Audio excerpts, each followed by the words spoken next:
ಸತ್ಯಸ್ಥಾನೇ ರಥಮಾನವಕಿಲ ಸುಮಂಗಲಾನಿ ಭವಂತು. ಶ್ರೀರಾಮಚಂದ್ರ ಇಂಥ ಕಡೆ ಬರುವ ಕಾಲಕ್ಕೆ ದಶರಥ ವಿಚಾರ ಮಾಡ್ತಾರೆ, ಯಾಕೆ ಹೀಗಾಯಿತು, ಏನು ನನಗೆ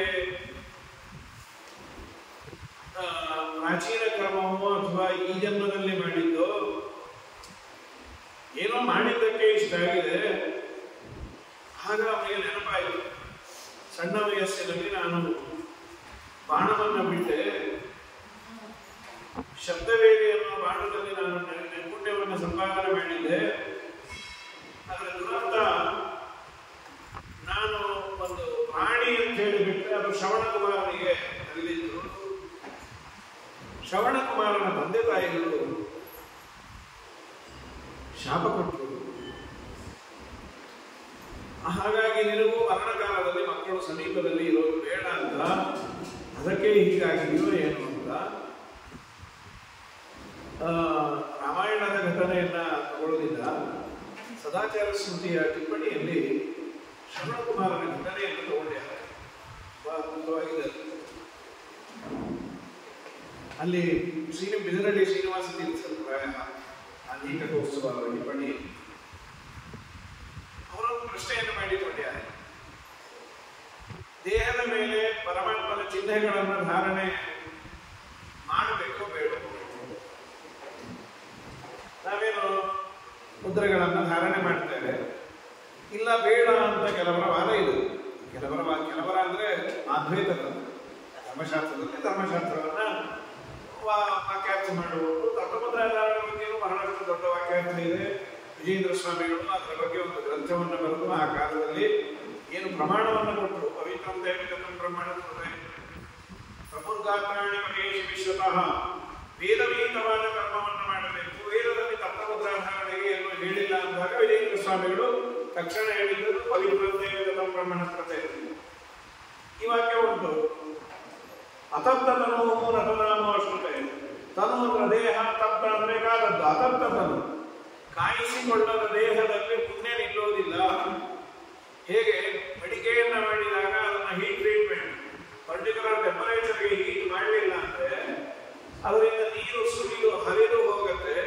ಹಾಗೆ ಈ ದೇಹವೆಂಬ ಮಡಿಕೆಯಲ್ಲಿ ನೀರೇನಾದರೂ ಪುಣ್ಯವೆಂಬ ನೀರು ನಿಲ್ಲಬೇಕಾದರೆ ಅದಕ್ಕೆ ತತ್ವಮುದ್ರಾಧಾರಣೆಯನ್ನು ಸಂಸ್ಕಾರ ಆಗಬೇಕು ಅಂತ ನನ್ನ ಪ್ರಮಾಣವಾಗಿ ಕೊಟ್ಟರು. ಅದಕ್ಕೆಲ್ಲ ಮೀಮಾಂಸಾ 3-4 ಬಗೆಯ ಅರ್ಥವನ್ನು ಬರೆದು ಅದು ಖಂಡನೆಯನ್ನು ಮಾಡಿದ್ದಾರೆ.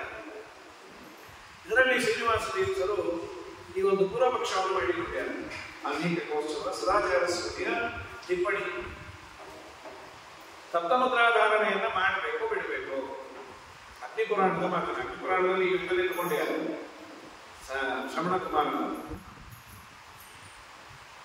ಶ್ರವಣಕುಮಾರನಿಗೆ ದಶರಥ ಬಾಣವನ್ನು ಬಿಟ್ಟ. ಅದಾದ ಮೇಲೆ ಶ್ರವಣಕುಮಾರ ಇನ್ನು ಬದುಕಿದ್ದ. ದಶರಥ ಬರ್ತಾನ ಒಂದು ತಪ್ಪಾಗಿ ನಾನು ಪ್ರಾಣಿ ಅಂತ ಹೊರದೆ, ದಯಮಾಡಿ ಕ್ಷಮಿಸು, ನನಗೆ ಬ್ರಹ್ಮಹತ್ಯಾ ದೋಷ ಬರೋದು ಬೇಡ. ಅಲ್ಲಪ್ಪ, ನಾನು ನಿರಪರಾಧಿ, ನಾನೇನು ಅಪರಾಧ ಮಾಡಿದ್ದೇನೆ, ನೀನು ಅಪರಾಧ ಮಾಡಿದ್ದೀನಿ ನಾನು ಹೇಳ್ತಾನೆ ಇಲ್ಲ. ನಾನು ನಿನ್ನನ್ನು ತಪ್ಪಾಗಿ ತಿಳಿದು ಮಾಡಬಿಟ್ಟೆ, ನೀನು ಏನು ಹೇಳಿದಿಲ್ಲ ನಾನು ಮಾಡ್ತೇನೆ. ವಯೋವೃದ್ಧರು ನನ್ನ ತಂದೆ ತಾಯಿ ಕಣ್ಣು ಕಾಣೋದಿಲ್ಲ, ಅವರಿಗೆ ದಿಕ್ಕ್ಯಾರು. ನಾನು ನಿನ್ನ ತಂದೆ ತಾಯಿಗಳನ್ನ ಚೆನ್ನಾಗಿ ನೋಡ್ಕೊಳ್ತೇನೆ. ನಾನು ಇಕ್ಷ್ವಾಕು ವಂಶದಲ್ಲಿ ಬಂದವನು, ನಾನು ಚಕ್ರವರ್ತಿ, ನನಗೆ ಯಾವ ಕೊರತೆ ಇಲ್ಲ.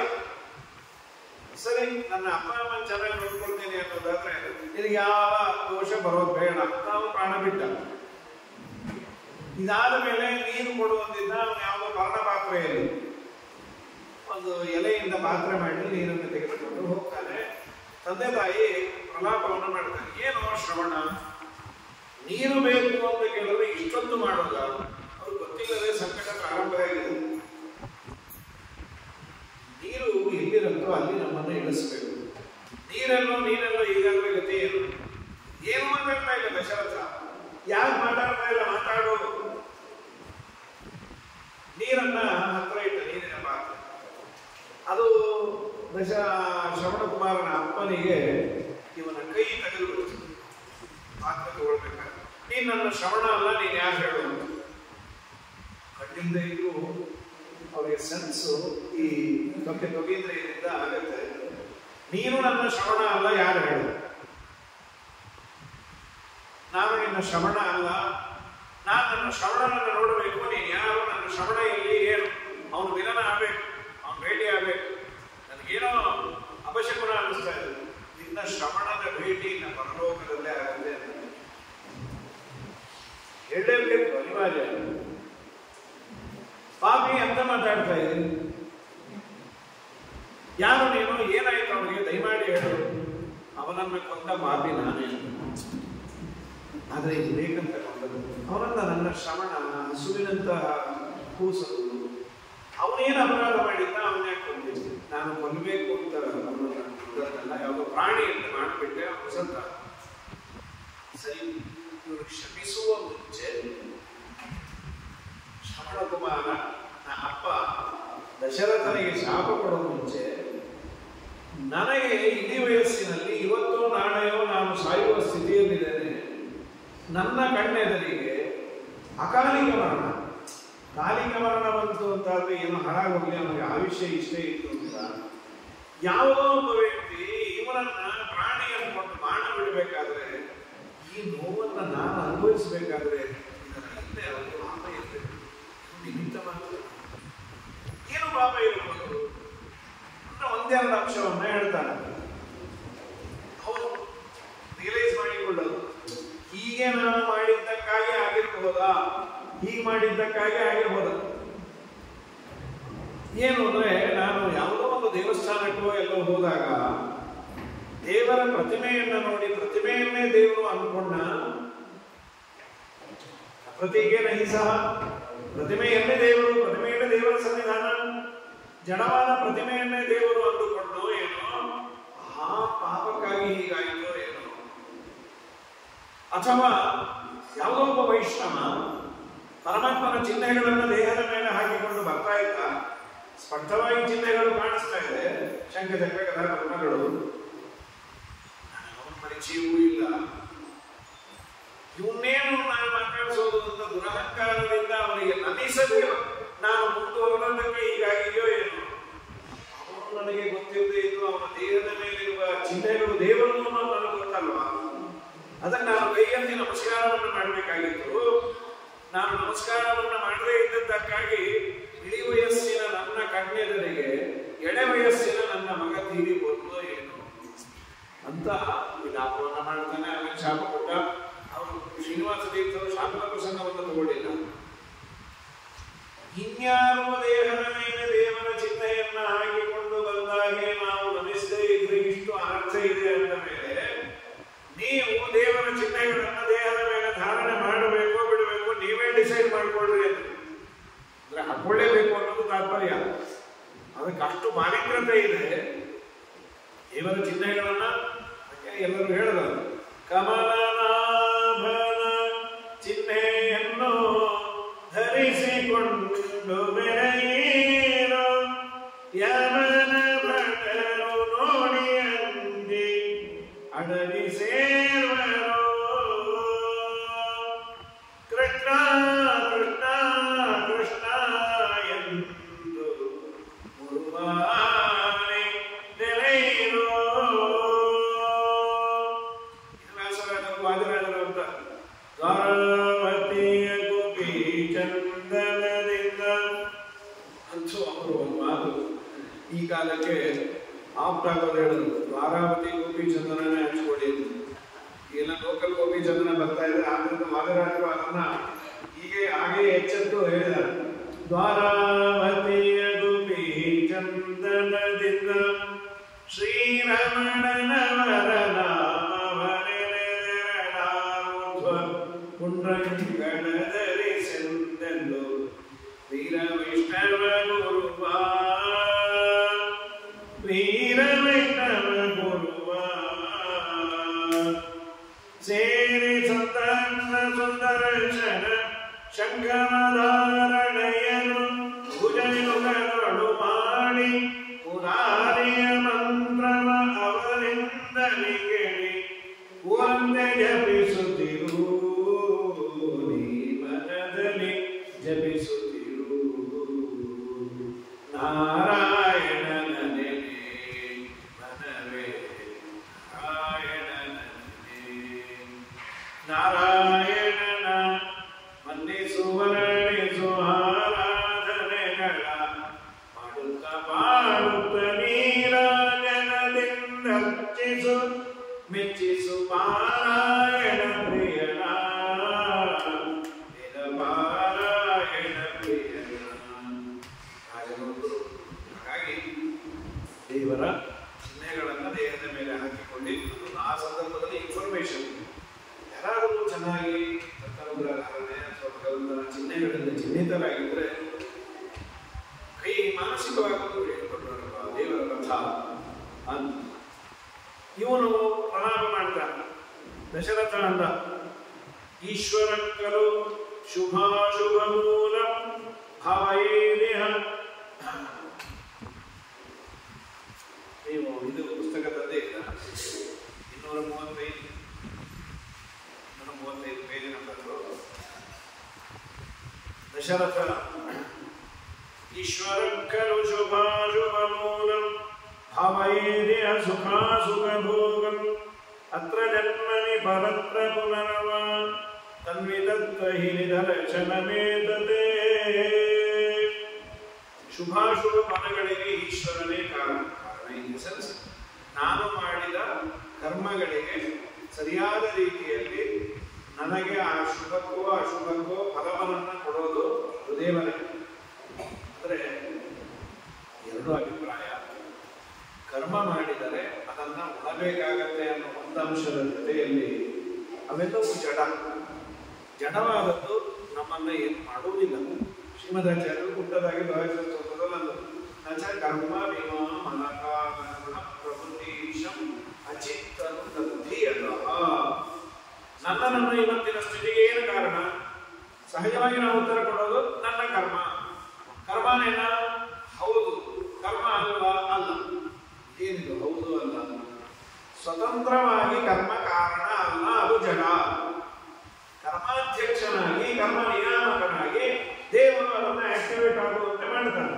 ಇಲ್ಲ ಅಂದ್ರೆ ಆ ಕರ್ಮ ಏನು ಮಾಡಲಿಕ್ಕಾಗಲ್ಲ. ಅದನ್ನೇ ನಚ ಕರ್ಮ ವಿಮಾ. ವಿಮಾ ಅಂದ್ರೆ ಯೋಗಕ್ಷೇಮ ಮಹಾವಿಮಾನ, ಜೀವ ವಿಮಾನ. ಮಾ ಅಂದ್ರೆ ಜ್ಞಾನ, ವಿಮಾ ಅಂದ್ರೆ ಅಜ್ಞಾನ.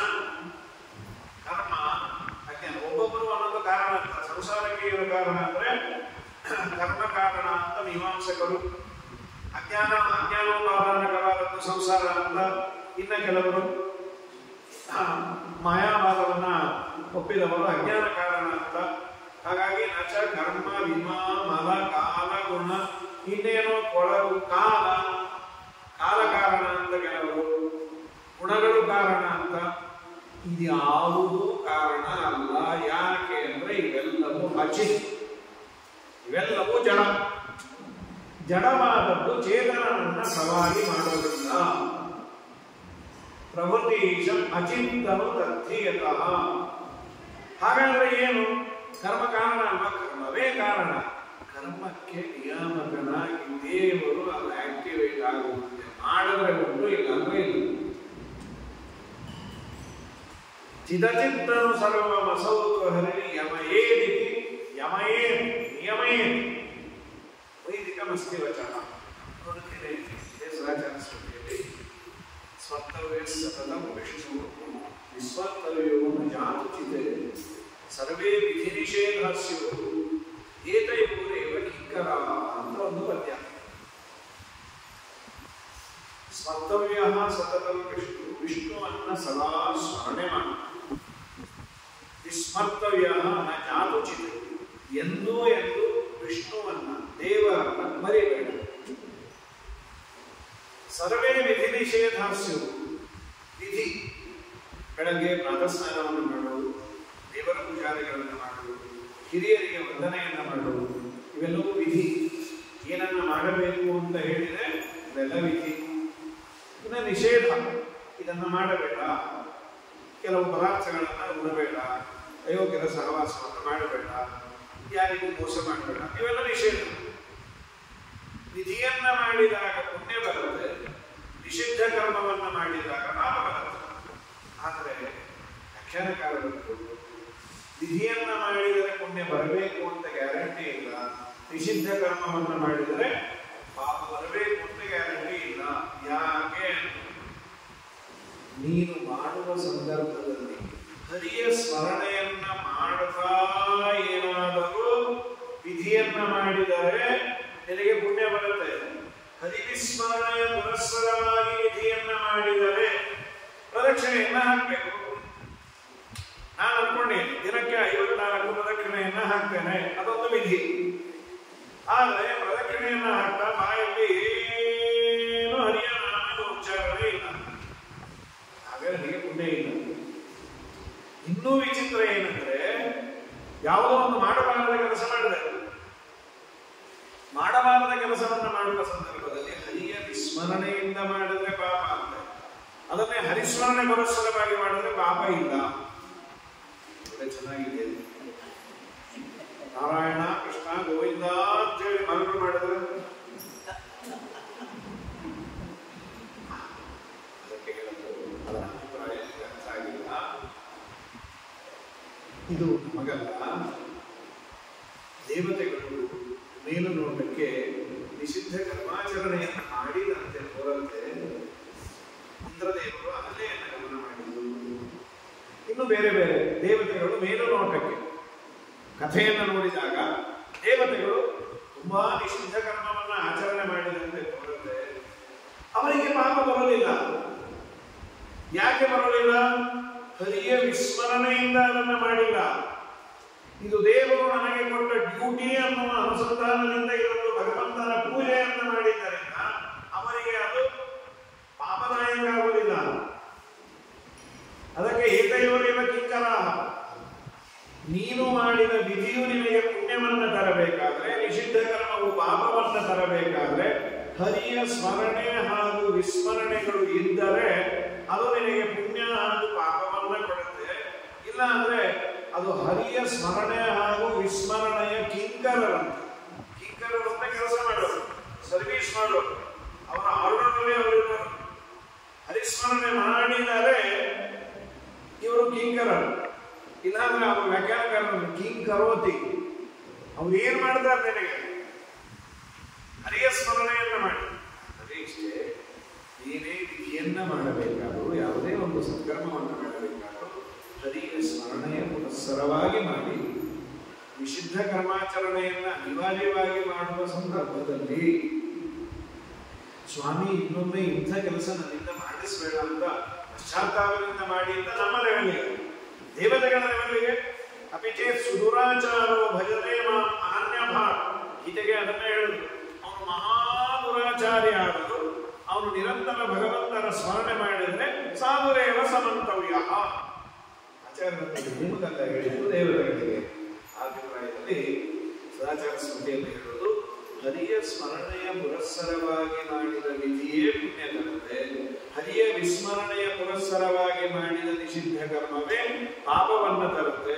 ಯಾಕೆ ಅಂದ್ರೆ ಆ ಪಾಪ ಪುಣ್ಯಗಳು ನಿನಗೆ ಬರಬೇಕಾದರೆ ಈ ವಿಧಿ ಹರಿಯ ಸ್ಮರಣೆ ವಿಸ್ಮರಣೆಯ ಕಿಂಕರರಂತ, ಕಿಂಕರೋತಿ ಅಂತ ಈ ಅಭಿಪ್ರಾಯದಲ್ಲಿ ಅಂತ ಮುಖ್ಯವಾಗಿ ಇಲ್ಲಿ ಈಶ್ವರ ಖಲು ಶುಭಾಶುಭ ಮೂಲ ಪ್ರಧಾನವಾದಂಥ ಶುಭ ಅಶುಭ ಎರಡೂ ಉಂಟಾಗುವುದು ದೇವರಿಂದಲೇ. ಹಾಗಾದ್ರೆ ಕೆಲವರಿಗೆ ಶುಭವನ್ನ ಕೆಲವರಿಗೆ ಅಶುಭವನ್ನ ಯಾಕೆ ಮಾಡ್ತಾನೆ? ದೇವರು ಕರ್ಮವನ್ನ ಮುಂದೆ ಇಟ್ಟುಕೊಂಡು ಮಾಡ್ತಾನೆ ಅಷ್ಟೇ. ಅಲ್ಲ, ಕರ್ಮವೇ ಅವಕ್ಕೆಲ್ಲ ದೊಡ್ಡದಾಯ್ತಲ್ಲ ಅಂತ ಸೂತ್ರದಲ್ಲಿ ಸೂತ್ರ ಭಾಷೆಯಲ್ಲಿ ಪ್ರಶ್ನೆಯನ್ನು ಮಾಡಿಕೊಂಡು, ಮೊದಲನೇ ಪ್ರಶ್ನೆ ಏನಂದ್ರೆ ದೇವರ ಮೇಲೆ ವಾಕ್ಶಾಂತಿ, ವೈಷಮ್ಯ ಹಾಗೂ ನೈರ್ಗಣ್ಯ ಬಂತಲ್ಲ, ಒಬ್ಬರಿಗೊಂದು ಇನ್ನೊಬ್ಬರಿಗೊಂದು ಮಾಡ್ತಾನೆ. ಕೆಲವರು ಸುಖವಾಗಿರ್ತಾರೆ, ಕೆಲವರು ದುಃಖ ಪಡ್ತಿರ್ತಾರೆ. ನಿಮ್ಮ ದೇವರಿಗೆ ತುಂಬಾ ವಾರ್ಶಾಲ್ಟಿ ಇಲ್ಲ. ಅವನು ಸಾಪೇಕ್ಷತ್ವ ಕರ್ಮವನ್ನು ನೋಡಿ, ಹಾಗಾದ್ರೆ ದೇವರಿಗಿಂತ ಕರ್ಮ ದೊಡ್ಡದ? ಇಲ್ಲ, ಕರ್ಮ ಚಿಕ್ಕದೇ. ಆದರೆ ಕರ್ಮವನ್ನ ಮುಂದೆ ಮಾಡಿಕೊಂಡು ಯಾಕೆ ದೇವರು ಮಾಡೋದು ಅಂದ್ರೆ ತನ್ನ ಮೇಲೆ ಈ ವೈಷಮ್ಯ ನೈರ್ಗಣ್ಯ ಅನ್ನೋ ಆಪಾದನೆ ಬರಬಾರದು ಅಂತಾನೆ. ಅವನಿಗೆ ಈ ಎಲ್ಲಾ ಜಗತ್ತಿನ ಸೃಷ್ಟಿ ಅಥವಾ ನಮಗೆ ಪಾಪ ಪುಣ್ಯಗಳನ್ನು ಕಾಲ ಕಾಲಕ್ಕೆ ಒದಗಿಸಿ ನಮಗೆ ಶ್ರಮವನ್ನು ಸಂತೋಷವನ್ನು ಕೊಡೋದಿಲ್ಲ. ಅವನಿಗೆ ಏನು ಎಂಟರ್ಟೈನ್ಮೆಂಟ್ ಅಲ್ಲ. ಅದಕ್ಕೆ ಒಂದು ಎಕ್ಸಾಂಪಲ್ ಅನ್ನು ಕೊಡ್ತಾರೆ. ಮತ್ತೆ ಅಂತಸ್ಯ ಸೃಷ್ಟ್ಯಾದಿಕಂ ಹರೇರ್ನೈವ ಪ್ರಯೋಜನ ಅಪೇಕ್ಷತು ಕುರುತೆ ಕೇವಲಾನಂದ ಯಥಾ ತಸ್ಯ ಅರ್ಥ. ಕುಡಿದವನು ಕುಡಿತಾ ಇರ್ತಾನೆ, ತುಂಬಾ ಕುಡಿದ ಅಂದ್ರೆ ಕುಡಿತಾ ಇರ್ತಾನೆ. ಅವನು ಕುಡಿದದ್ದಕ್ಕೆ ಯಾರು ಫೀಸ್ ಕೊಡಲ್ಲ. ನಾವೇ ಏನೋ ಭಾರಿ ನರ್ತನವನ್ನ ಮಾಡುವವರನ್ನ ಸ್ಟೇಜ್ ಮೇಲೆ ಕರೆಸಿದ್ರೆ ಅವ್ರ fees, artistic fees, to and fro charges ಕೊಡಬೇಕು. ಸಿಕ್ಕಾಪಟ್ಟೆ ಕುಡಿದವ್ನು ಏನ್ ಕೊಡ್ತೀವಿ ಫೀಸು? ಏನ್ ಫೀಸು ಇಲ್ಲ. ಮತ್ತೆ ಯಾಕೆ ಅವನು ಕುಡಿತಾನೆ? ಆನಂದೋದ್ರೇಕದಿಂದ ಅವನು ಕುಡಿತಾನಲ್ಲ, ಹಾಗೆ ಅದು ಎಕ್ಸಾಂಪಲ್. ಅದು ದೇವರು ಸೃಷ್ಟ್ಯಾದಿಗಳನ್ನ ಮಾಡುವುದು ಆನಂದೋದ್ರೇಕವಂತರೇಣ ಮುಖೇ ಮಾನ್ಯಾಂತ ಪ್ರಾಣ್ಯಾದಿ ದೇಶ ಆಕಾಶ ಆನಂದೋನಸ್ಯ, ಆನಂದ ಪರಿಪೂರ್ಣನಾಗಿ ದೇವರು ಮಾಡೋದಿಲ್ಲ, ತನ್ನ ಪ್ರಯೋಜನಕ್ಕಾಗಿ ಅವನನ್ನು ಮಾಡೋದಿಲ್ಲ. ಕರ್ಮವನ್ನ ಮುಂದೆ ಮಾಡಿಕೊಂಡೇ ನಮ್ಮ ಸ್ಥಿತಿಗತಿಗಳನ್ನ ಅವನು ಮೇಂಟೈನ್ ಮಾಡೋದು. ಶುಭೇನ ಕರ್ಮಣ ಸ್ವರ್ಗ ನಿರಯಂಚ ವಿಕರ್ಮಣ ಮಿಥ್ಯಾಜ್ಞಾನೇನ ಚ ತಮೋ ಅಂತ ಹೇಳಿ ಸ್ವಚ್ಛವಾಗಿ ಹೇಳಿದ್ರು. ಹಾಗಾಗಿ ಈಶ್ವರ ಕಲು ಶುಭಾಶುಭ ಮೂಲಂ ಆಮಯೇನ ಸುಖಾಶುಭ ಭೋಗಂ ಅತ್ರ ಜನ್ಮನಿ ಪತ್ರ ಪುನರ್ವಾ ತನ್ಮಿತತ್ರೈ ನಿದರ್ಶನಮೇತತೆ. ಭಗವಂತ ಇದಕ್ಕೆ ನಿದರ್ಶನ ಅಂತ ಇದನ್ನ ನನ್ನ ಅವಸ್ಥೆಯನ್ನ ಅನ್ಬೋದು. ಏನಾಯ್ತು ಹೇಳ್ತೀನಿ ನೋಡಿ. ನನ್ನ ಕರ್ಮ ಈಗ ನೆನಪಾಗ್ತಾ ಇದೆ.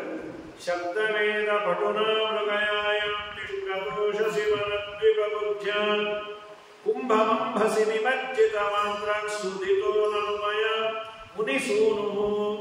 ಶಬ್ದವೇದ ಪಟುನ ಮೃಗಯಾಯ, ಶಬ್ದವೇದಿ ಅನ್ನುವ ಬಾಣ ಅದು ಬಿಡೋದು ನನಗೆ ಗೊತ್ತಿತ್ತು. ನಾನು ಅದು ಈ ಕೆಲವೊಮ್ಮೆ ಅದೇ ದುರಂತ ಆಗುತ್ತೆ. ತುಂಬ ಎಕ್ಸ್ಪರ್ಟ್ ಆಗೋದೇ ಸಮಸ್ಯೆ ಆಗುತ್ತೆ. ಕೆಲವ್ರು ಹಾಗೆ ಆಗುತ್ತೆ. ಸಿಕ್ಕಾಪಟ್ಟೆ ಓದಿರ್ತಾರೆ, ಅವನ ಅನ್ಕೊಟ್ಟು ಕೆಲಸ ಅವನು ಸಿಗಲ್ಲ, ಇವ್ರು ಕೊಟ್ಟ ಕೆಲಸ ಅವ್ನು ಮಾಡಲ್ಲ. ಕಡೆಯವ್ರಿಗೂ ಅವ್ನ ಕೆಲಸ ಸಿಗೋದೇ ಇಲ್ಲ. ಮೊದಲು ಒಳಗೋಗಿ ಪ್ರತಿಭೆ ತೋರಿಸಿ ಆಮೇಲಿನ ಸಂತೋಷ ಪಡು. ಎತ್ಕೋತಾನೆ ಡಬಲ್ ಡಿಗ್ರಿಗೆ ಸಡನ್ ಆಗಿ ಕೊಡೋದ್ರೆ ಯಾರು ಕೊಡ್ತಾರೆ ಕೆಲಸ? ಏನು ಸಿಗತ್ತೋ ಮೊದಲು ತೋರ್ಕೋಬೇಕು, ಆಮೇಲೆ 12 ಡಿಗ್ರಿ ಮುಗ್ರಿ ಎಲ್ಲ. ಹೀಗಾಗಿ ಅತಿಯಾದ ಓದೇ ಪ್ರತಿಬಂಧಕ ಆಗುವಂತ. ಅದರಲ್ಲೂ ಹೆಣ್ಮಕ್ಳು ಸಿಕ್ಕಾಪಟ್ಟೆ ಓದಿಸ್ಬಿಡ್ತಾರೆ. ಅವ್ರು ಓದ್ತಾನೆ ಇರ್ತಾರೆ. ಅವರು BSc ಆಯಿತು, MSc ಆಯಿತು, PhD ಆಯಿತು. ಹುಡುಗ ಏನಾಗಿರ್ಬೇಕು? ಮಿನಿಮಮ್ PhD ಆಗಿರ್ಬೇಕು. ಈ ಗಂಡು ಹುಡುಗರು ಒಟ್ಟೆ ಓದಲ್ಲ, ಬುದ್ಧಿ ಇರುತ್ತೆ, ಇದು ಓದಲ್ಲ. ಹೆಣ್ಮಕ್ಳು ಪುಸ್ತಕ ಬಿಡೋದೇ ಇಲ್ಲ. ಇದೇ ಸಮಸ್ಯೆ ಆಗಿರೋದು. ಅಲ್ಲ, ನಮ್ಮ ಮಗಳು ಡಬಲ್ ಡಿಗ್ರಿ ಮಾಡ್ಯಾಳೆ, ಡಬಲ್ ಡಾಕ್ಟರೇಟ್ ತಗೊಂಡ್ಯಾಳೆ, ಹುಡುಗ ಬರೀ ಪೇಷಂಟ್ ಆಗಿದ್ರೆ ಗತಿ ಇಲ್ಲ.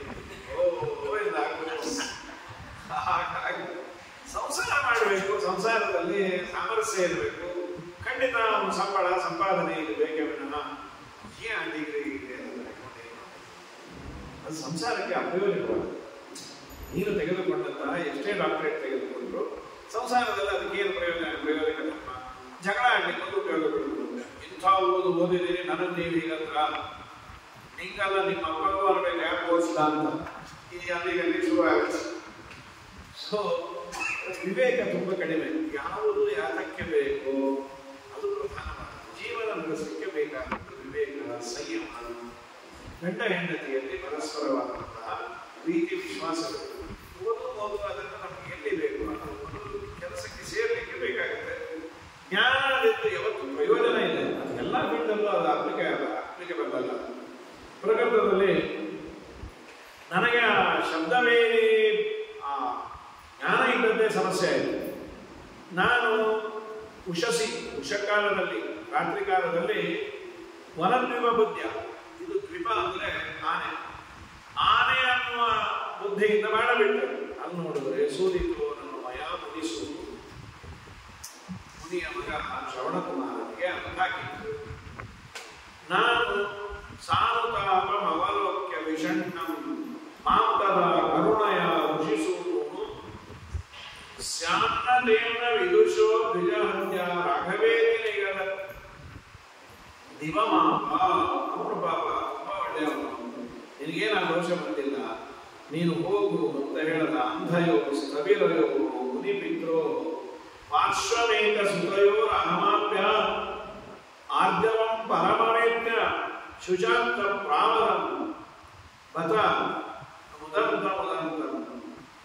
ನಾನು ಅವ್ರ ಮುಂದೆ ಹೇಳಿದೆ ಉಪಯೋಗಕರಾದ ಅವರ ತಂದೆ ತಾಯಿಗಳ ಮುಂದೆ. ಅವರಾಗ ತ್ವಂಚ ಪುತ್ರ ವಿರಹ ತ್ಯಜದೇ, ನಿನಗೂ ಹೀಗೆ ಆಗಿದೆ, ಪುತ್ರನ ವಿರಹ ನಿನಗೆ ಗೊತ್ತಾಗ್ಬೇಕಪ್ಪ.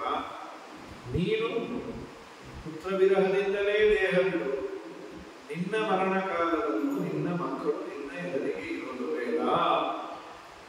ಒಂದು ರೀತಿ ಇವನಿಗೆ ತುಂಬಾ ದುಃಖ ಆಯಿತು, ಸಂತೋಷವೂ ಆಯಿತು, ಮಕ್ಕಳಾಗಿರಲಿಲ್ಲ. ನನ್ನ ಮಕ್ಕಳು ನನ್ನ ಕಣ್ಣೆದುರಿಗೆ ಇರದಂತೆ ಮರಣ ಹೊಂದು ಅಂದ್ರೆ ಮಕ್ಕಳಂತೂ ಆಗ್ತಾರಲ್ಲ, ಇದೊಂದು ಗುಣವೇ ಆಯಿತು. ಏನ್ ಸಂತೋಷ ಪಡಲಿಲ್ಲ ಪಾಪ.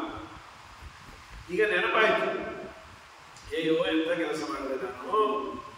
ಆಮೇಲೆ ದಶರಥ ಬಹಳ ಪ್ರಲಾಪವನ್ನು ಮಾಡಿ, ಹೌದು ಇದು ಮಾಡಿದ್ದಕ್ಕೆ ನನಗೆ ಹೀಗಾಗಿದೆ ಅಂತ ಅವನಿಗೆ ನೆನಪು ಆಯಿತು. ಸರಿ, ದಶರಥ ದೇಹವನ್ನು ಬಿಟ್ಟುಬಿಟ್ಟ.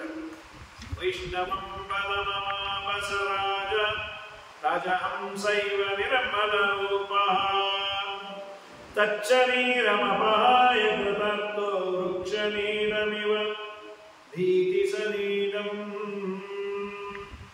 ಹೇಗೆ ಕೂಡಿನಿಂದ ಪಕ್ಷಿ ಹಾರು ಹೋಗಬೇಕು, ದಶರಥರ ಹೃದಯ ಗುಹೆಯಿಂದ ಪ್ರಾಣ ಪಕ್ಷಿ ಹಾರಬೇಕು. ಪ್ರಾಣದೇವರ ಹಿಂದೆ ಭಗವಂತನು ಹಾರಿ ಹೋದ. ಭಗವಂತ ಹಿಂದೆ ಹೋದ ಮೇಲೆ ಇವನ ದೇಹ ಪತನಾಯಿತು.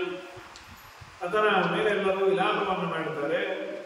ರಾಮ ಕೀರ್ತನ ರಸಾಮೃತ ತೃಪ್ತಂ ಸುಪ್ತಮಾನದೈತಂ ಪ್ರತಿತರ್ಕ್ಯ ರಾಮಮೇವ ಹೃದಯೇನ ದಧಾನ ಸ್ವಪಮಾಪ ಮಹಿಷಿ ಕ್ಷಿತಿವರ್ತು. ಒಂದು ರೀತಿ ಮರಣಾಬಾರದಾಗಿತ್ತು, ಆದರೆ ದಶರಥನ ಭಾಗ್ಯ ಸದಾ ರಾಮ ಅಂತ ರಾಮನ ಸ್ಮರಣೆಯನ್ನು ಮಾಡ್ತಾ ಉದ್ಧವರು ಈ ಕೃಷ್ಣನ ಸಾಕು ತಂದೆ ತಾಯಿಗಳಿಗೆ ಅದೇ ಯಶೋಧ ಮತ್ತೆ ನಂದಗೋಪನಿಗೆ ಈ ಗೋಪಿಕಾಸ್ತ್ರೀಯರ ಪ್ರಲಾಪದ ಮುಂಚೆ ಮೊದಲು ಅಲ್ಲಿ ಬರ್ತಾರೆ. ಅವರು ಅಳ್ತಾರೆ. 9 ವರ್ಷ 9 ದಿವಸದಂತೆ ಕಳೆದೋಯ್ತು. ಕೃಷ್ಣ ಇಲ್ಲದ ಬೆಳಿಗ್ಗೆ ತುಂಬ ಕಷ್ಟ ಆಗಿದೆ. ಏನ್ ನೋಡಿದ್ರು ಕೃಷ್ಣನ ಸ್ಮರಣೆ ಬರುತ್ತೆ. ಯಾವುದೋ ಬಚ್ಚನ ಮನೆಗೆ ಬಂದ್ರೆ ನಮ್ಮ ಕೂಸು ನೀರು ಚೆಲ್ತಾ ಇತ್ತಲ್ಲ, ಇನ್ನೆಲ್ಲ ಬಂದ್ರೆ ಅಲ್ಲಿ ಇನ್ನೇನೋ ಚೆಲ್ತಾ ಇತ್ತು. ಸದಾ ಕೃಷ್ಣನ ಉದ್ಧವರದ್ದು ಈ ಸ್ಟೇಟಸ್ ಪಡೆದ ಮೇಲೆ ಏನು ಬರಿಬೇಕಾಗಿದೆ ನೀವು? ಸುಂದರವಾದ ಮತ್ತೆ ಉದ್ಧವರಂತಾರೆ,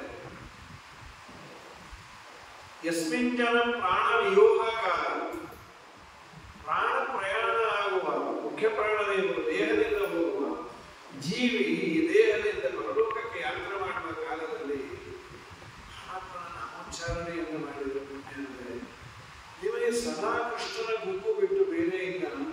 ಕಿಂಬಾವತಪ್ಯಂ ಯುವಯೋ ಸುಕೃತ್ಯಂ. ಏನು ಪುಣ್ಯಾತ್ಮರು ಕೂತಾಗ ನಿಂತಾಗ ಯಾವ ಪದಾರ್ಥವನ್ನು ನೋಡೋದು ನಮ್ಮ ಕೃಷ್ಣ ಕೂಡ್ತಾ ಇದ್ದದ್ದು, ನಮ್ಮ ಕೃಷ್ಣ ಊಟ ಮಾಡಿದ್ದು, ನಮ್ಮ ಕೃಷ್ಣನ ಲೋಟ, ನಮ್ಮ ಕೃಷ್ಣನ ಬಟ್ಟೆ, ನಮ್ಮ ಕೃಷ್ಣ ಅಲ್ಲಿದ್ದ ಇಲ್ಲಿದ್ದ. ಕಿಂಬಾವತಪ್ಯಂ ಯುವಯೋ ಸುಕೃತ್ಯಂ. ನಿಜವಾಗ್ಲೂ ಧನ್ಯರು ನೀವು. ಅಲ್ಲಿ ಇನ್ನೊಂದು ಮಾತಾಡ್ತಾರೆ, ಇದು ವಿವೇಕರ ಹತ್ತಿರ ಇದ್ದಾಗ ವಿವೇಕರ ತುಂಬ ದೂರ ಇದ್ರೆ ಸದಾ ಲೇಸಿ ಇರ್ತಾರಂತ.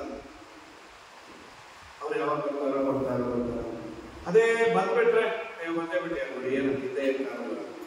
ಹಾಗೆ ಮನುಷ್ಯನಿಗೆ ತುಂಬಾ ಬೇಕಾದಷ್ಟು ದೂರದಲ್ಲಿದ್ದಾಗ ಅವನ ಸ್ಮರಣೆ ಎಷ್ಟು ಬರುತ್ತೆ, ಹತ್ತಿರದಲ್ಲಿ ಬರೋದಿಲ್ಲ. ದೇವರು ನಿಮಗೆ ದೂರ ಆಗುತ್ತೆ. ಯಾಕೆಂದ್ರೆ ನೀವು ಸದಾ ಅವನ ಚಿಂತನೆಯನ್ನು ಮಾಡಲಿ ದೂರಾಗಿದೆ ಲಾಜಿಕ್. ಹಾಗಾಗಿ ಆದ್ರೆ ನಮ್ಮ ದುರಂತ ಏನು ಅಂದ್ರೆ ದೇವರು ತುಂಬಾ ದೂರ ಆಗಿದ್ದಾನೆ, ಆದ್ರಿಂದ ನಾವು ತುಂಬಾ ದೂರನೇ ಇದ್ದೀವಿ. ಆದ್ರೆ ದೇವರು ಎರಡೂ ತದ್ದೂರೇ ತದ್ವಂತಿಗೆ ತದಂತರಸ್ಯ ಸರ್ವಸ್ಯ ತದು ಸರ್ವಸ್ಯ ವಾಕ್ಯತಃ. ಅವನು ದೂರವೂ ಹೌದು, ಅತಿ ಸಮೀಪವೂ ಹೌದು. ದೂರತರಮ್ಯಂದು ತದೇವ ಅಂತಿಕಮಂತಿಕೆ. ಅತೀ ಸಮೀಪದಲ್ಲಿರುವನು ದೇವರೇ. ಯಾಕೆ ದಾಸಪುರಾಣ ಸೈನ್ಯ ಸಕಾಲ ಸಮಾನ ಪ್ರಖ್ಯಾತರನ್ನ ಪಿಪ್ಪಲಂ ಸ್ವಾದೋದತ್ತಿ ಅನಷ್ಟನ್ನ ಅಭಿಜಾಕಶೀತಿ. ನಿನ್ನ ಹೃದಯವೆಂಬ ನಿನ್ನ ದೇಹವೆಂಬ ಗಿಡದಲ್ಲಿ ಹೃದಯವೆಂಬ ಗೂಡಿನಲ್ಲಿ ಸದಾ ಸನ್ನಿಹಿತನಾಗಿ ನಿನ್ನ ಜೊತೆಯಲ್ಲೇ ಇದ್ದಾನೆ. ಮತ್ತೆ ಇಷ್ಟು ಹತ್ತಿರ ಇರೋ ದೇವರು ಬಿಟ್ಟು ಯಾರು ಆದರೆ ಅವನಿದ್ದಾನೆ ಅನ್ನೋದು ವಿವೇಕ ಇಲ್ಲ. ಹಕ್ಕಿಗಳೆರಡು ಕೂಡ ಇದಾವೆ, ಒಂದೇ ಹಕ್ಕಿ ಹೆಣ್ಣೆತ್ತೈತೆ ಮತ್ತೊಂದು ಹಕ್ಕಿ ನೋಡುತ್ತದಪ್ಪ. ಉಣ್ಣೋ ಹಕ್ಕಿ ಬಡವಾಗೈತೆ, ಉಣ್ಣದ ಹಕ್ಕಿ ಬಲವಾಗೈತೆ, ಬಿಡು ಬಿಡು ಬಿಡು ಬಿಡು ಮನ ಸಂಶಯವ ಶುಕನಂಬಕ್ಕೆ ಹೇಳುತ್ತದಪ್ಪ. ವಾಸುಬರಣ ಎಂಬ ಸುದ್ದಿ ಹೇಳುತ್ತೈತೆ ಅಂತ ಪುರಂದರದಾಸರನ್ನೇ ತಿಳಿಸಿಕೊಟ್ಟು ಆಮೇಲೆ ಇವನ ಊರಿನಿಂದ ಹೊರಟಾಗ ಪ್ರಾಣಪ್ರಾಯ ಹೋಗಿದೆ. ತಕ್ಷಣ ದಶರಥ ಭರತನನ್ನ ಕರೆಸುವ ಪ್ರಯತ್ನವನ್ನ, ಅವನ ಮೃತದೇಹವನ್ನ ತೈಲ ದೋಣಿಯಲ್ಲಿ ಇಟ್ಟು ಆಗಿನ ಕಾಲದಲ್ಲಿ ಹೇಗಿರಬೇಕು ಹಾಗೆ ಹಾಳಾಗದಂತ ದೇಹ. ಇವನು ತಕ್ಷಣ ಭರತನನ್ನ ಕರೀಲಿಕ್ಕೆ ಹೋಗಿದ್ದಾರೆ. ಏನ್ ಮಾಡೋದು ಏನು ತಕ್ಷಣ ಇದ್ದಕ್ಕಿದ್ದಾಗೆ ರಾಜ ಹೋದ, ರಾಮ ಹೋದ. ಏನು ಅಯೋಧ್ಯೆಯಲ್ಲಿ ಕಡೆ ಕಡೆ ಕಡೆ ಕಡೆ ಇದ್ದ ಅಯೋಧ್ಯೆ ಒಂದೇ ದಿವಸಕ್ಕೆ ಸಂಪೂರ್ಣ ತನ್ನ ವಿಚಲನೆಯಿಂದ ಹೋಯಿತು. ಶ್ರೀರಾಮಚಂದ್ರ, ಲಕ್ಷ್ಮಣ, ಸೀತಾದೇವಿ ಎಲ್ಲ ಅರಣ್ಯಕ್ಕೆ ಕೊಟ್ಟರು. ಇಲ್ಲಿ ದಶರಥ ಪರಲೋಕ ಕೊಟ್ಟದ. ಯಾರೂ ಇಲ್ಲ, ಶೂನ್ಯಾಗಾರ. ಯಾರಿಗೇನು ತೋಚ ಇಲ್ಲ. ಏನ್ ಮಾಡಬೇಕು ಏನ್ ಮಾಡಬೇಕು ಏನ್ ಮಾಡಬೇಕು. ಆಗ ಸರಿ, ಈಗ ಸುಮ್ಮನೆ ಕೂತ್ರಾಗುವುದಿಲ್ಲ. ಪುರೋಹಿತ ಪುರೋಧಾಯ ವಸಿಷ್ಠರನ್ನೇ ಕೇಳಿದ್ರು, ಸ್ವಾಮಿ ನೀವೇ ನಮ್ಮ ವಂಶಕ್ಕೆ ಹಿತವನ್ನ ಮಾಡಿ ಕೊಟ್ಟರು. ರಾಮೇ ವನಕ್ಕತೆ ರಾಜ್ಞಿ ಸ್ವರ್ಗತೆ ಕೃತ್ಯ ಮಾತ್ರಕ್ಕೆ ರಾಮ ವನಕ್ಕೆ ಹೋದ. ನಾನು ಪರ್ಮನೆಂಟಾಗಿ ದಶರಥ ಹೋಗಿಬಿಟ್ಟ. ಏನ್ ಮಾಡಬೇಕು ನಮ್ಗೆ ತೋಚ ಇಲ್ಲ. ಕ್ಷಿತ್ಯಾಂ ಅರಕ್ಷಕಾಯಾಂಶ ದೋಷಾನ ಸರ್ವ ಭಯಂಕರ. ಅರಾಜಕತೆ ಉಂಟಾಯಿತು ಅಂದ್ರೆ ತುಂಬಾ ದೋಷಗಳಿದೆ. ಕಳ್ಳರು ಮೇಲೆ ಹೇಳ್ತಾರೆ, ಪ್ರಜೆಗಳೆಲ್ಲ ಒದ್ದಾಡ್ತಾರೆ. ಏನ್ ಮಾಡ್ಬೇಕು? ಬಲದ ಸ್ಥಾನದಸ್ತಸ್ಮಾತ್ ಆನೀತವ್ಯೋ ಗಿರಿವ್ರಜತೆ, ಅವರನ್ನ ಕರೆತರಬೇಕು. ಗಿರಿವ್ರಜದಿಂದ ಅವರನ್ನ ಕರೆಸ್ರಿ. ಸರಿ, ಭರತನಿಗೆ ಇದನ್ನು ಏನೂ ಹೇಳಬೇಡಿ. ರಾಮ ಅರಣ್ಯಕ್ಕೆ ಹೋಗಿದ್ದಾನೆ, ದಶರಥ ಸತ್ಯಾನೆ, ಏನೂ ಹೇಳಬೇಡಿ. ತಕ್ಷಣ ಬರಬೇಕಂತ ಇಷ್ಟೇ ಹೇಳಿ. ಆ ಕಾಲದಲ್ಲಿ ಕುದುರೆಗೆ ಸ್ಪೀಡ್ ಆಗುವುದು ಏನು ಪದ್ಧತಿ ಇತ್ತು ಅದನ್ನು ಬಳಸಿ ಭರತನಿಗೆ ಹೇಳಿ ಕಳಿಸಿದರೆ ಆ ಭರತನಿಗೆ ದುಸ್ವಪ್ನಗಳು ಬಿದ್ದಿದೆ. ಇವರು ಕರೆಯೋ ಮುಂಚೆ ಎಲ್ಲ ಬಿದ್ದಿದೆ.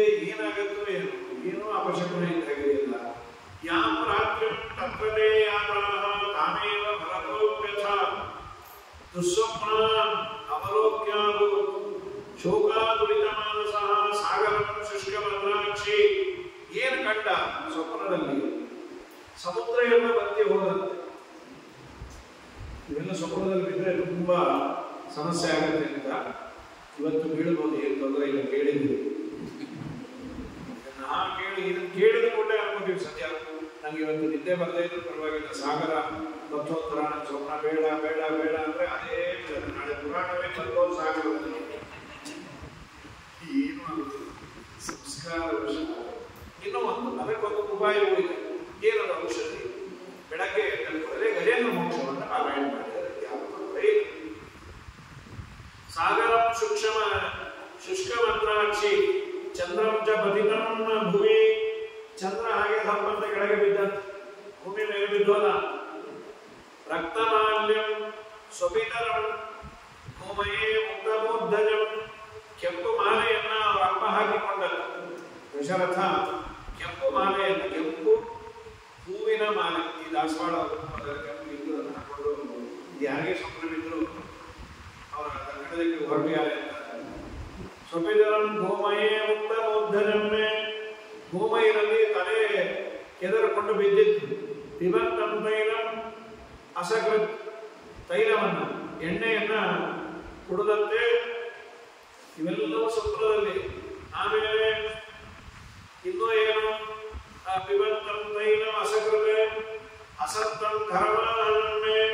ಕತ್ತೆ ಮೇಲೆ ಪ್ರಯಾಣ ಮಾಡ್ತಾ ಇದ್ದಾಗೆ ಜೋರಾಗಿ ಆಗ್ತಾ ಇದ್ದದ್ದು. ಸ್ಥಿತಂ ಕಾರ್ಷ್ಣಾಯ ಸೇಪೇಟೆ ಕೃಷ್ಣವಸ್ತಂ ಸಮೈಕ್ಷತ. ಆಮೇಲೆ ಕಾರ್ಷ್ಣಾಯಸ ಪೀಠ ಅಂದ್ರೆ ಈ ಉಕ್ಕಿನ ಅಂದ್ರೆ ಕಬ್ಬಿಣದ ಮಣೆ ಅಂತ. ಅಷ್ಟು ಅದನ್ನು ನಿಷೇಧ ಮಾಡಿದ್ದಾರೆ. ಕಬ್ಬಿಣದ ಮಣೆ ಮೇಲೆ ಕೂಡಬಾರದು. ಈಗೆಲ್ಲ ಕಡೆ ನಾವು ಪ್ರಬಲ ಸೇವೆ ಇರುತ್ತೆ, ಎಲ್ಲ ಕಡೆ ಬಿಡ್ತಾರೆ. ನೀಟಾಗಲಿಕ್ಕೆ ಏನೋ ಇದನ್ನಾಗಿರ್ತಾರೆ, ಸ್ಟೀಲ್ ಏನೋ ಪ್ಲೇಟಿಂಗ್ ಆಗಿರುತ್ತೆ. ಕಬ್ಬಿಣದ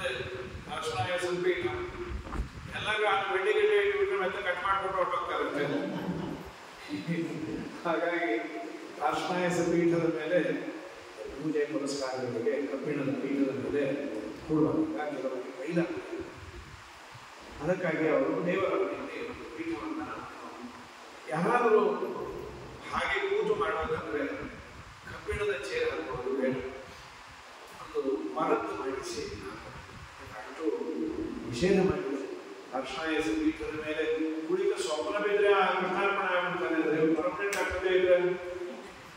ಹಾಗಾಗಿ ಕೃಷ್ಣಾಯಸ ಪೀಠ ಬೇಡ, ಊಟಕ್ಕೆ ಮಾತ್ರ ಒಂದು ಉಂಡೆಗೆ ಇರುತ್ತೆ ಕೃಷ್ಣಾಯಸ ಪೀಠ. ಅದೇ ಪ್ಲೇಟ್ ಇದ್ದಾಗಿರುತ್ತೆ ಕೂಡೋದೆ. ಇಲ್ಲಿ ಎಲ್ಲ ಕಡೆ ಅದೇ ಇದೆ.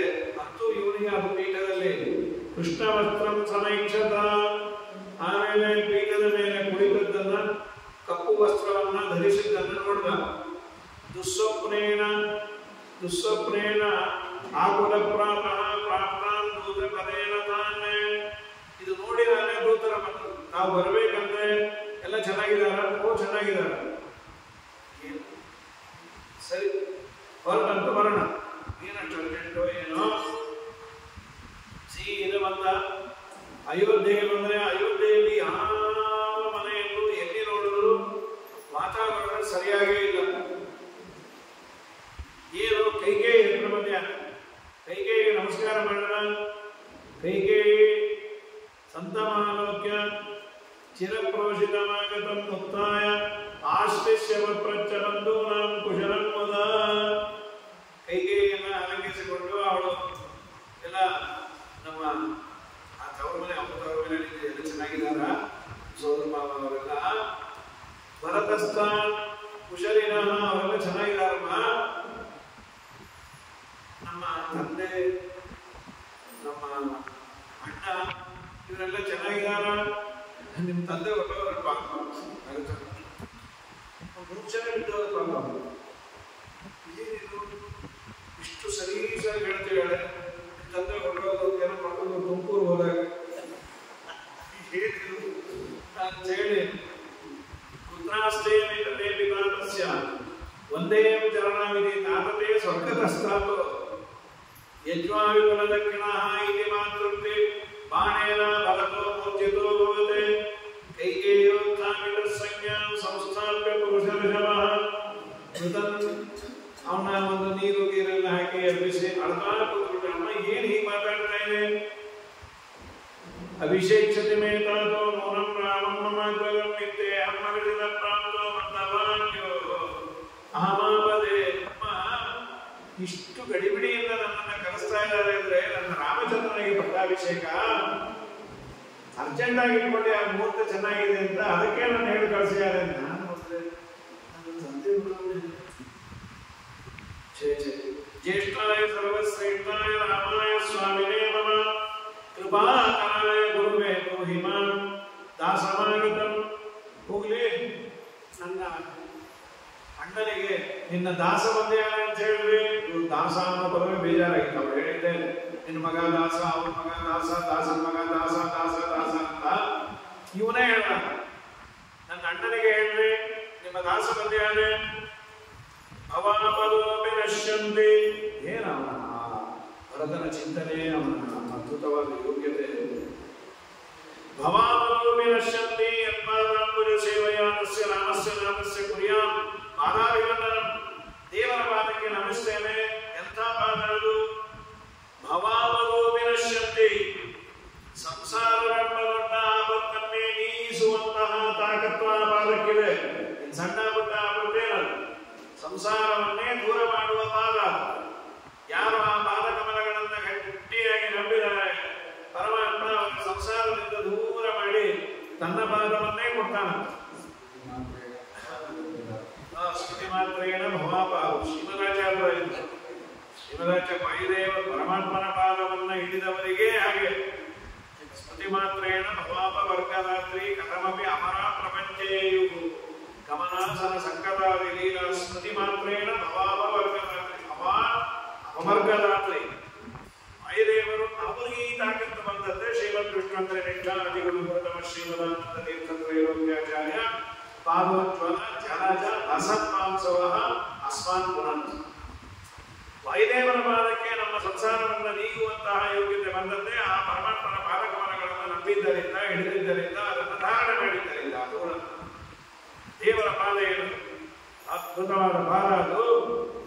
ಅದನ್ನು ನಂಬಿದವರು ಯತ್ಪಾದ ಪಂಕಜ ರಜಶಿರಸ ವಿಭಕ್ತಿ ಶ್ರೀರಬ್ಜಶ್ಚ ಗಿರಿಶ ಸಹ ಲೋಕಪಾದೈಹಿ.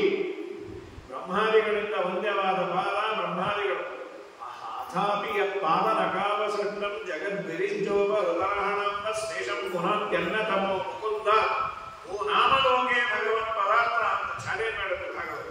ಭಗವಂತ ಅಂತ ಇನ್ಯಾರನ್ನ ಕರೆಯೋಣ? ಯಾರು ಶ್ರೇಷ್ಠರೋ ಅವರನ್ನು ಕರಿಬೇಕು. ನೀವು ಯಾರನ್ನಂತೀರಿ? ಬ್ರಹ್ಮದೇವರನ್ನೋ, ಲಕ್ಷ್ಮೀದೇವಿಯನ್ನೋ, ವಾಯುದೇವರನ್ನೋ, ರುದ್ರದೇವರನ್ನೋ? ಯಾವ ಪಾದವನ್ನ ಒತ್ತಿದ್ದರಿಂದ ಲಕ್ಷ್ಮೀದೇವಿ ಹೆಮ್ಮೆ ಪಡ್ತಾಳೆ, ಯಾವ ಪಾದವನ್ನ ಬ್ರಹ್ಮದೇವರು ತೊಳೆದು ಅಥಾಪಿ ಯತ್ ಪಾದ ನಕಾವ ಸೃಷ್ಟ, ಪಾದದ ಊರಿಗೆ ತಗಲಿದ ಆ ನೀರು ಅಥಾಪಿ ಯತ್ ಪಾದ ನಕಾವ ಸೃಷ್ಟ ಜಗತ್ ವಿರಿಚೋ ನರಹಣಂಬ. ಬ್ರಹ್ಮದೇವರು ತೊಳೆದ ತೀರ್ಥ ಅದು. ಇವೇ ಹೇಳಿ, ತೊಳೆದವನು ದೊಡ್ಡವನು, ತೊಡಸ್ಕೊಂಡವನು ದೊಡ್ಡವನು. ಶೇಷಂ ಪುಣಾಂತ್ಯನ್ಯ ನಮೋ ಮುಕುಂದ. ಈಶನಿಂದ ಸಹಿತವಾದ ಇಡೀ ಜಗತ್ತನ್ನೇ ಪವಿತ್ರೀಕರಿಸುವ ಪಾದೋದಕ. ಇಂಥ ಪಾದ ಉಳ್ಳವನು ದೊಡ್ಡವನು, ಪಾದ ಪೂಜೆ ಮಾಡದವನು ದೊಡ್ಡವನು. ಆದ್ದರಿಂದ ಅಂಥವನನ್ನು ಬಿಟ್ಟು ಇನ್ಯಾರನ್ನ ನಾನು ಭಗವಂತ ಅಂತ ಕರೀಲಿ? ಇದು ಭಾಗವತ ಕೇಳೋದು.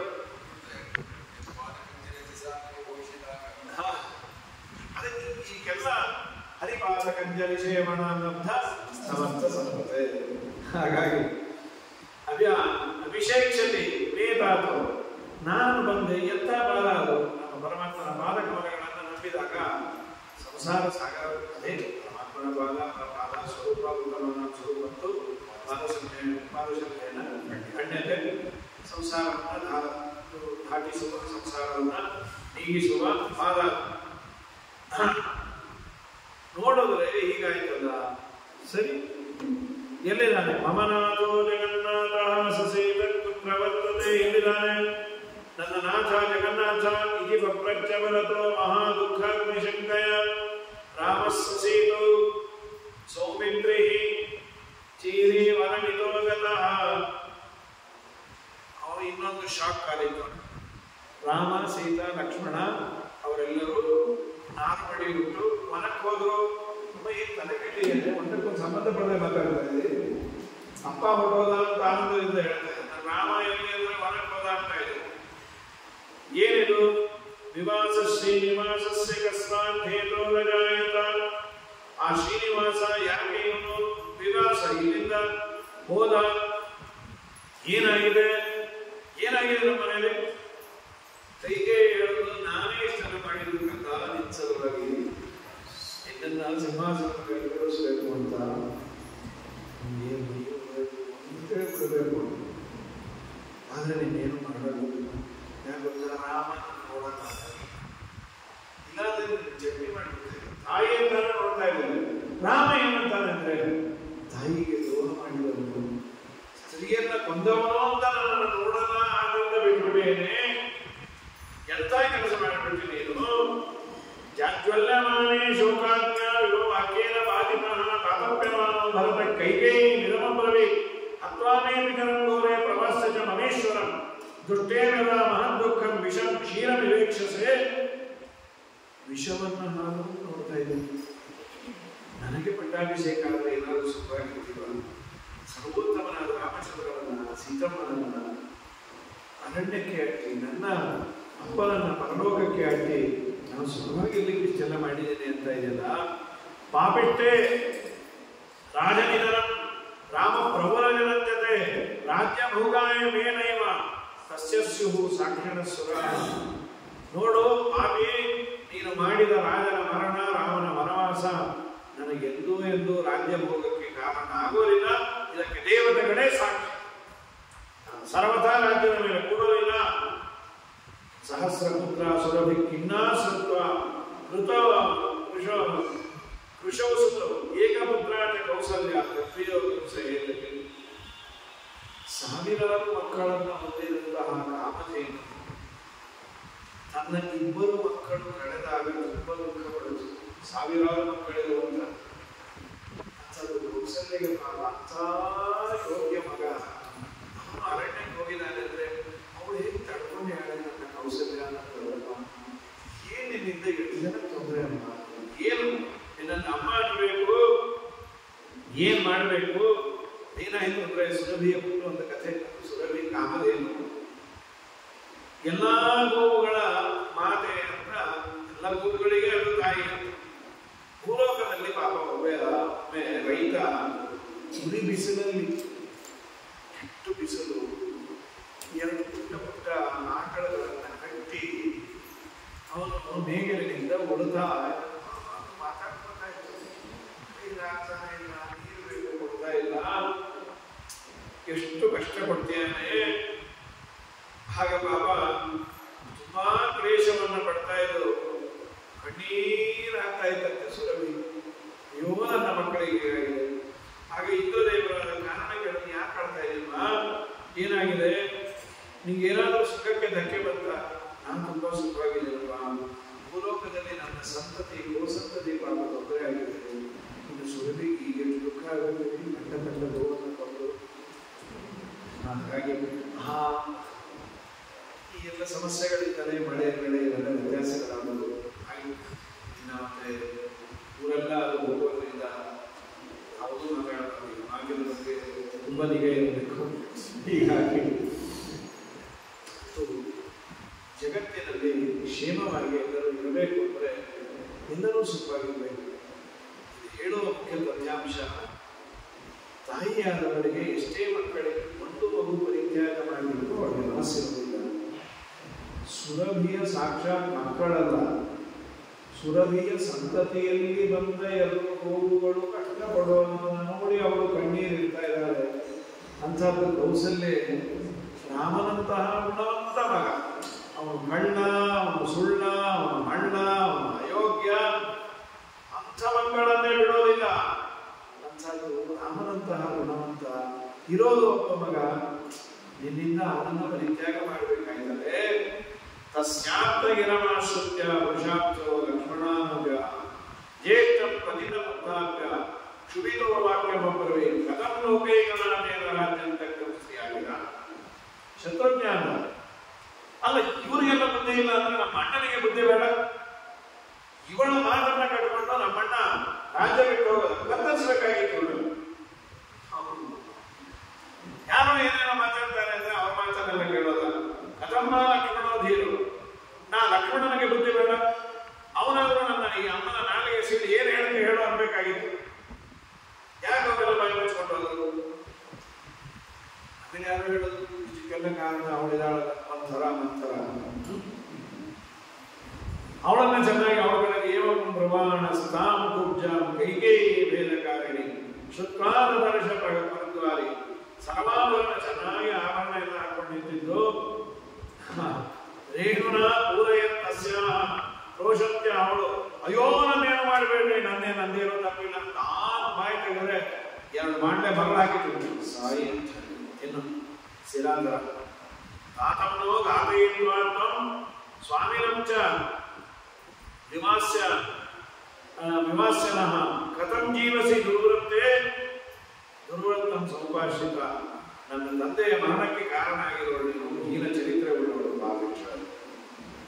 ಆಮೇಲೆ ಅದ್ಯನೇಶ್ಯಾಮ್ಯಹಂ ಮೃತ್ಯುಂ, ನೀನು ಹೀಗೆ ಕೊಂಡ್ಬಿಡ್ತೇನೆ ಈಶ್ವರಿ ನವ ಕೈಕೈ ನಶ್ವರಿ. ಇಷ್ಟೆಲ್ಲ ಆದ್ಮೇಲೆ ಭರತನಿಂದ ಸಾಂತ್ವನ, ಶತ್ರುಘ್ನ ಸಾಂತ್ವನ ಬೇಡಲ್ಲ. ರಾಮನನ್ನು ನೋಡದೆ ಇದ್ರೆ ಕಷ್ಟ. ಅವನು ಮಾಡ್ಲಿಕ್ಕೆ ಆಗದೆ ಇರೋದು ಯಾವುದೂ ಅಲ್ಲ, ಬೇಡ. ರಾಜಋಷಿ ಧರ್ಮೋ ರಾಮೋಮ ಸ್ತ್ರೀಗಾದೀತಿ ಪರಿತ್ಯಜೇತೆ. ಸ್ತ್ರೀ ಹತ್ಯೆಯನ್ನು ಮಾಡಿದವ ನಾನು ಬಿಟ್ಬಿಟ್ರೆ ಕಷ್ಟಪ್ಪ. ಏನು ಡಿಸಿಷನ್ ತಗೊಳ್ಳೋದು ಬೇಡ, ಹೋಗಿ ನೋಡ ಏನಾಗಿದೆ. ತತ್ಪಾದ ಪಾಂಸು ಬೋಧೇನ ಯೋಯೇತ, ನಾವೆಲ್ಲ ಹೋಗೋಣ ಅಲ್ಲಿಗೆ ಅಂತ. ಸರಿ, ಕೌಸಲ್ಯ ಬಳಿಗೆ ಬಂದು ಕೌಸಲ್ಯ ಬಂದಿತ್ತು ಬೈದ, ನೀನೇ ರಾಜ್ಯ ಆಡ್ಲಪ್ಪ. ಅಮ್ಮ ನನ್ನ ಹಾಗೆ ತಿಳಿಬಿಟ್ಟೆ, ನನಗೆ ಖಂಡಿತ ರಾಜ್ಯ ಬೇಡ. ಕೌಸಲ್ಯ ನೋವಿನಿಂದ ಎಂಥ ಒಳ್ಳೆ ಮಗು ಹುಟ್ಟಿದೆಯೋ ತಾಯಿಗೆ, ಎಂಥ ಒಳ್ಳೆ ಮಗು. ಬೀಜಾರ ಸ್ವಾಮಿಗಳು ಯಾವಾಗಲೂ ಕೈಕೈನ ಬೈಬೇಡ್ರಿ. ಯಾಕೆ? ಕೊಟ್ಟಂತ ಒಳ್ಳೆ ಮಗುವನ್ನ ಅವಳು ಕೊಟ್ಟವಳು. ಹಾಗೆ ಕೌಸಲ್ಯಾಯ ಅಕಲ್ಪೋಸು ಸೋಡುಮೇತ ದುದೇರಿತ ಮಾತರಿತಿ ತತ್ವಾದೆ ಬಿದ್ದು ಸರಿ ಎಲ್ಲ ಕೆಲಸಗಳನ್ನೆಲ್ಲ ಮುಗಿಸಿ ತಂದೆಯಲ್ಲೆಲ್ಲ ಏನೇನು ಮಾಡಬೇಕು ಏನೇನೆಲ್ಲ ಆದ ಮೇಲೆ ಅಂತ್ಯಕ್ರಿಯೆಯನ್ನೆಲ್ಲ ಪ್ರಸಿದ್ಧರು ಹೇಳಿದಾಗ ಮಾಡಿ ನಾನು ಅಲ್ಲಿಗೆ ಹೋಗ್ತೇನೆ. ಭರತ ಇವರೆಲ್ಲ ಅದು ಬೇಡ, ನೀನು ರಾಜ್ಯವನ್ನು ಆಳು ರಾಮನ. ಈ ರಾಜ್ಯವನ್ನ ಆಡಿದರೆ ಏನು ಸುಖವೋ ಅದರ ಸಾವಿರ ಪಟ್ಟು ನನಗೆ ಸುಖ ರಾಮನ ಪಾದವನ್ನ ಒತ್ತಲು ಬೇಕಾಗಿಲ್ಲ ನನಗೆ. ಸಾಮ್ರಾಜ್ಯಾನ್ವೇ ಶರಗುಣಂ ಅರೇ ರಾಮಾಂಗರೇ ಸೇವನಂ. ವನದಲ್ಲಿ ಇನ್ನು ರಾಮನ ಸೇವೆಯನ್ನ ರಾಮನ ಪಾದವನ್ನ ಒತ್ತುವುದರ ಮುಂದೆ ಯಾವುದೂ ಇಲ್ಲ. ಅಮೃತಾನ್ವೇ ಶತಗುಣಂ ರಾಮಸ್ಯ ಇಂದೋರವೇಕ್ಷಣಂ ರಾಮಸ್ಯೇಂದೋರವೇಕ್ಷಣಂ ರಾಮಚಂದ್ರನನ್ನು ನೋಡೋದು ನನಗೆ ಅಮೃತದಕ್ಕಿಂತ ಹೆಚ್ಚು ಯಾವುದೂ ಅಲ್ಲ. ಅಮೃತಸ್ಥಾನ ಶತಗುಣ ಅಂದ್ರೆ ಆನಂದ ಪಟ್ಟು ತಿಳ್ಕೋಬಹುದು. ಬಹಳ ಆನಂದ ಆಗೋದು ನನಗೆ ರಾಮನ ಸೇವೆ. ಈ ತರಹದ ಸ್ವಭಾವ ಇದ್ದರಿಂದಲೇ ಮಹಾಜ್ಞಾನಿಗಳಿಗೆ ಟಿಪ್ಪಣಿ ಗ್ರಂಥಗಳು ಬಂತು, ಪಾಠ ಪ್ರವಚನ ಬಂತು, ಪಾಠ ಪ್ರವಚನ ಪರಂಪರೆ ಇವತ್ತು ಉಳಿದು ಬಂತು. ಎಲ್ಲರೂ ಸ್ವಾರ್ಥಿಗಳಾಗಿ ಯಾರು ಶಾಸ್ತ್ರ ಗ್ರಂಥಗಳು ಬೇಡ, ಬರೀ ದುಡ್ಡು ಕಾಸು ಇಷ್ಟೇ, ನಾನು ನನ್ನ ಹೆಂಡತಿ ನನ್ನ ಮಕ್ಕಳು ಅಂತಾಗಿ ಬಿಟ್ಟಿದ್ದೆ. ಎಲ್ಲ ರಾಘವೇಂದ್ರ ಸ್ವಾಮಿಗಳು, ರಘುತ್ತಮರು, ಸತ್ಯಬೋಧ ತೀರ್ಥ ಶ್ರೀಪಾದಂಗಳವರು, ಮಾದರಾಜರು, ವ್ಯಾಸರಾಜರು ಇವರೆಲ್ಲ ಸರಿ ಇವತ್ತಿಗೂ ಪಾಠ ಪ್ರವಚನವನ್ನು ಮಾಡಿಕೊಂಡು ಬಿಸಿಲು ದಿನಕ್ಕೆ ಒಂದು AC ರೂಮಲ್ಲಿ ಎಲ್ಲ ಅನುಕೂಲ ಇರುವಂತಹ ಊರಿನಲ್ಲಿ ಇದ್ದು ಬೆಳಗ್ಗೆ 9ಕ್ಕೆ ಪೂಜೆ ಶುರು ಮಾಡಿ 10:30 11ಕ್ಕೆ ಮುಗಿಸಿ 11-12 ಗಂಟೆಗೆ ಯಥೇಚ್ಛವಾಗಿ ಅವರು ತೆಗೆದುಕೊಂಡ್ರೆ ಯಾವ ಸನ್ಯಾಸಿಗಳನ್ನು ಅನ್ನೋದಿಲ್ಲ, ತಗೊಳ್ಳಿ ಅಂತಾರೆ. ಆದರೂ ಪುಣ್ಯಾತ್ಮರು ಹೋದಲ್ಲಿ ಬಂದಲ್ಲಿ 4 ದಿನ ಕಾಯ್ತಾ ಇರ್ತಾರೆ. ಏನೋ ನಾವು ಬಂದ್ರೆ ಒಳ್ಳೇದಾಗತ್ತೆ, ನಾವು ಪ್ರತಿಷ್ಠಾಪನೆ ಅಂತ ಇಟ್ಕೊಳ್ತಾರೆ. ಹುಡುಗರು ಪರೀಕ್ಷೆಯನ್ನ ಕೊಡ್ತೇವೆ ಅಂತಾರೆ, ಇನ್ನೇನೋ ಅವ್ರು ಮಾಡಿದ್ದನ್ನು ಒಪ್ಪಿಸ್ತೇವೆ ಅಂತಾರೆ. ಸರಿ ಅಂತ ಕೇಳ್ತಾರಲ್ಲ, ಆ ತ್ಯಾಗಕ್ಕೆ ನಾವೇನು ಕೊಡಬೇಕು? 100, 200, 1000 ಕೋಟಿ ಕೊಟ್ಟರು ಆ ದೇಹ ಶ್ರಮ ಏನು ಯಾರಪ್ಪ ಅಂತಂದು ಬಿಸಿಲು ಊರಿಗೆ ಹೋದಾಗ ಸನ್ಯಾಸಿಗಳು ನಾವು ಮನೆಗೆ ಬರ್ತೇವೆ, ಸಾಮಾನ್ಯ ಮಡಿ ಅಂತಂದ್ರೆ ಅದನ್ನು ಮುಡದೆ ಮಡಿ ಉಂಟು ಬರ್ತೇವೆ. ಇಲ್ಲ ಬೇಡ ಮಡಿ ಅಂತ ಏನೋ ಪಾನಕವೋ ಅಥವಾ ಮಜ್ಜಿಗೆಯೋ ಗೃಹಸ್ಥರಿಗೆ ಈಸ್ ಪಾಸಿಬಲ್. ಸನ್ಯಾಸಿಗಳಿಗೆ ಏನು ಪಾಸಿಬಲ್? ಒಂದು ತುತ್ತು ಅನ್ನವನ್ನು ತಿಂದಾಗ ನೀರು ಸುತ್ತಿ ಬಿಸಿ ಪಾಪ ಬಿಸಿಲು ಊರಿನಲ್ಲಿ ತಿರುಗಿ ಇನ್ನೆಲ್ಲೋ ಬಂದು ಇನ್ಯಾವಾಗೋ ರಾತ್ರಿ ಪೂಜೆ ಇನ್ಯಾವಾಗೋ ನೆನೆಸಿಕೊಂಡ ಮೇಲೆ ತ್ಯಾಗದಿಂದ ಮಾತ್ರ ಸಾಧ್ಯ.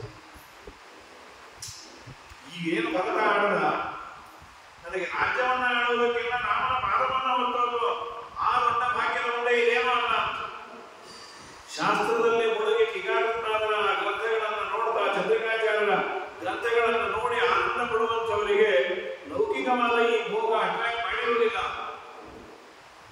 ದೈಹಿಕವಾದ ಶ್ರಮ ಅಂತರಬಹುದು. ನನ್ನ ಮಕ್ಕಳೇನೇ ದೇವರನ್ನು ಮಾಡೋದು ಅಂತಂಥವ್ರು ಇದ್ದದ್ದರಿಂದ ಇನ್ನೂ ಶಾಸ್ತ್ರ ಸಿದ್ಧಾಂತ ವಿದ್ಯಾಪೀಠ ಅಧ್ಯಯನ ಅಧ್ಯಾಪನ ಈ ಚಿಹ್ನೆ ಇವೆಲ್ಲ ಉಳ್ಕೊಂಡ್ಬಂದಿರೋದು. ಎಲ್ಲರೂ ಸ್ವಾರ್ಥಿಗಳಾಗಿದ್ರೆ ಸರಸ್ವತಿ ಪೂಜೆ ದಿನ ಒಂದ್ಸಲ ಮಂಗಳಾರತಿ ಎತ್ತಬೇಕಾಗಿರುತ್ತೆ ಗ್ರಂಥಗಳಿಗೆ. ಏನಲ್ಲ ಕಷ್ಟಪಟ್ಟಿರೋದು ಗ್ರಂಥ ಗ್ರಂಥಗಳನ್ನು ರಚನೆ ಮಾಡಬೇಕು. ಇದರಲ್ಲಿ ಶ್ರೀನಿವಾಸ ತೀರ್ಥರು ನ್ಯಾಯಮಂಡಲಕ್ಕೆ 2 ವರ್ಷವಿದೆ. ನ್ಯಾಯಮಂಡಲಕ್ಕೆ ತುಂಬಾ ಅದ್ಭುತವಾದ ಟಿಪ್ಪಣಿಯನ್ನು ಬರೆದಿದೆ. ಅದು 3 ಪರಿಚ್ಛೇದ, ಪ್ರಥಮ ಪರಿಚ್ಛೇದ, ದ್ವಿತೀಯ ಪರಿಚ್ಛೇದ, ತೃತೀಯ ಪರಿಚ್ಛೇದ. ತೃತೀಯ ಪರಿಚ್ಛೇದಕ್ಕೆ ಸ್ವಲ್ಪ ಕಡಿಮೆ ಅದೇ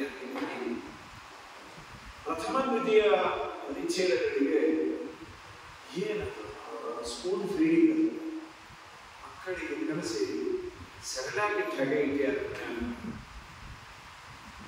3ನೇ ಪರಿಚ್ಛೇದ ಯಾಕೆ ಹೀಗಾಯಿತು ಅನ್ನೋದು ಹೀಗೊಂದು ಐತಿಹಾಸಿಕವಾದ ಕೆಲವರು ಹೇಳುವಂಥ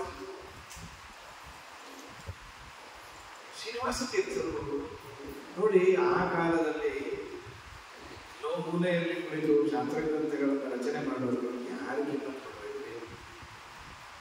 ಯಾವ ಯೂಟ್ಯೂಬ್ ಇತ್ತು, ಯಾವ ಇತ್ತು, ಏನೂ ಇರಲಿಲ್ಲ. ಹಾಗಾಗಿ ಇಚ್ಛೆ ಇಲ್ಲ. ನಾವು ಮೂಲೆಯಲ್ಲಿ ಕೂತ್ಕೊಂಡು ಶಾಸ್ತ್ರಗ್ರಂಥಗಳನ್ನ ಬರೀತಾ ಇದ್ದಾರೆ. ನನ್ನ ಮನೆಯಲ್ಲಿ ಊಟಕ್ಕೆ ಕುಡಿದಾಗ ತುಂಬಾ ಖಾರ ಅನ್ನಿಸ್ತು. ಸ್ವಲ್ಪ ಎಣ್ಣೆನೂ ತುಪ್ಪನೂ ಇದ್ರೆ ಹಾಕ್ತೀಯ ಅಂತ ಹೆಂಡತಿಯನ್ನು ಕೇಳಿದ್ರು. ಸ್ವಾಮಿ, ಎಣ್ಣೆ ಇಲ್ಲ. ಯಾಕೆ ಎಣ್ಣೆ ಇಲ್ಲ? ಹೋಗಿದ್ರೆ ಹೇಳಬಾರ್ದಾಗಿದ್ದ, ತಿಳಿಬಾರ್ದು. ಎಣ್ಣೆ ಮುಗಿದು 8-9 ತಿಂಗಳಾಯಿತು. ಮತ್ತೆ ದಿನ ಈಗ ಅಡಿಗೆಯನ್ನ ಹೀಗೆ ಇರೋದು. ಇವತ್ತೇನೋ ನಿಮಗೆ ಖಾರ ಅನಿಸೋದು. ನೀವೇನ್ ಮಾಡ್ತಾ ಇದ್ದೀನಿ? ಇದನ್ನೇ ಊಟ ಮಾಡ್ತಾ ಇದ್ದೆ. 8-9 ತಿಂಗಳ ಮತ್ತೆ ದೀಪ ಹಂಚುತ್ತಾ ಇದೆಯಲ್ಲ ದಿನ. ರಾತ್ರಿ ಕಾಲದಲ್ಲಿ ನಾನು ಗ್ರಂಥ ರಚನೆ ಮಾಡಲಿಕ್ಕೆ